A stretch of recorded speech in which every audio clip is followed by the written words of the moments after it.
Welcome to the HBR IdeaCast from Harvard Business Review. I'm Sarah Green. I'm here today with Jeff Dyer, whose latest book is The Innovator's DNA, co-authored with Hal Gregerson and Clay Christensen. Jeff, thanks so much for being here. It's a pleasure. Thanks for inviting me. In the book, you talk about the 5 skills of disruptive innovators. How did you settle on these 5 skills? What are these 5 skills? Well, we started about 10 years ago trying to figure out where do disruptive business ideas come from. And we decided the best way to figure it out was let's go study business innovators and figure out exactly where and when they came up with these disruptive business ideas. So we talked to dozens of innovators, and we found that one group of them were often asking questions. They were questioners, and they wanted to know a variety of things about a problem, an industry, a company. So for example, at Peter Thiel and Max Levchin at PayPal were asking, how can we beam money to other people?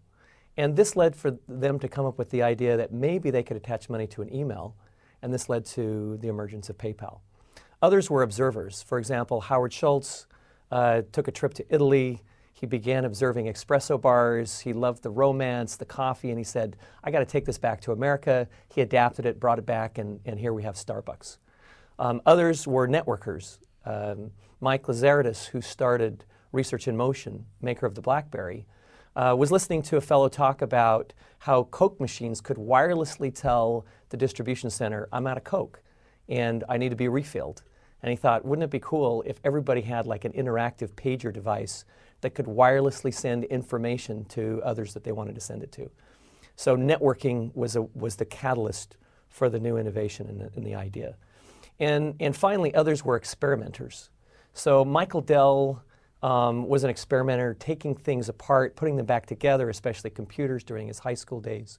And what he learned as a part of taking them apart and souping them up and putting them back together is he could do it for 30% less than IBM could provide an off-the-shelf computer. And so, the Dell Direct model was born. So those 4 behaviors, questioning, observing, networking, and experimenting, were behaviors that triggered associational thinking. This is a cognitive skill where we're able to sort of connect new things together to create something new. So for example, when Steve Jobs attended some calligraphy classes and learned about sort of beautiful typography, he then took those ideas and associated them with creating great typography on a computer, and voila, we had the Macintosh and desktop publishing. So these are behaviors that actually trigger creative ideas. And we found that those behaviors, if mastered, can help anyone to improve their creativity and their ability to be innovative. Well, let's just take one of those, say experimenting. Okay. How would I go about improving my ability to be an experimenter? That's a good question. What we learned actually is that there are 3 different ways that people experiment. So I talked about Michael Dell. One of the ways he was an experimenter was taking things apart and putting them back together. So one way to be a good experimenter is to practice taking apart products, taking apart processes or ideas and concepts, and then try and putting them back together to see what you learn. And so if you could, on a regular basis, take apart a product, could be your company's product, competitor's product, could be processes, again, your company or other companies, and try and put them back together, that might trigger new ideas for you about how to do the product or process better. A second way to experiment is just the classic way we think about experimenting, which is testing an idea in the marketplace and seeing if it works. Thomas Edison is sort of famously quoted as having said, I haven't failed, I just found 10,000 ways that don't work, right? Because he just continues to try new things and test the ideas and see what he learns. So in our interviews, the innovators often said, I launch a pilot, I run the experiment, let's try it and see what happens. So it would be regularly trying to pilot something or test something and to see how it works and to see what you can learn. And the third way of experimenting is simply being an explorer, visiting new countries, companies, environments, learning a new skill like Steve Jobs did when he learned calligraphy and then brought that to the Macintosh computer. So just trying on new experiences, trying out new things, not even testing ideas, that's another way that you can sort of experiment and then bring that knowledge as you try and creatively problem solve.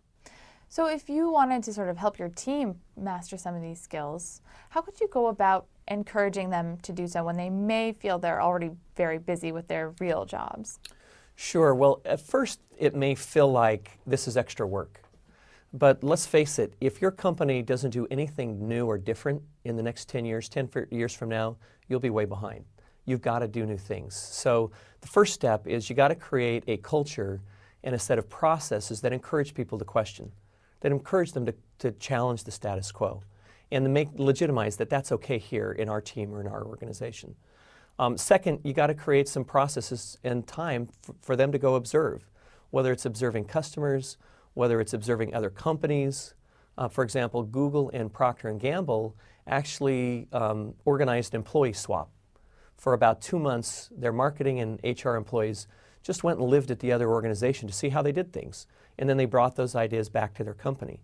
But you got to make time for observing if you want your team to be innovative.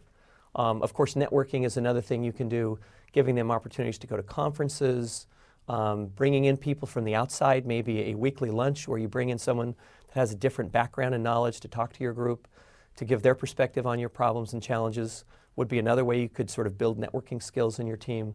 And finally, of course, experimenting. It's run the experiment, launch the pilot. Let's be willing to try new things. Let's see what we learn. Not having a culture of we're not going to try things because we might fail is really important to helping your team be innovative. Well, that's a good place to start. I know there's a lot more in the book. Jeff, thanks so much for talking to us today. Thank you. That's Jeff Dyer, and the book is The Innovator's DNA. For more, go to hbr.org.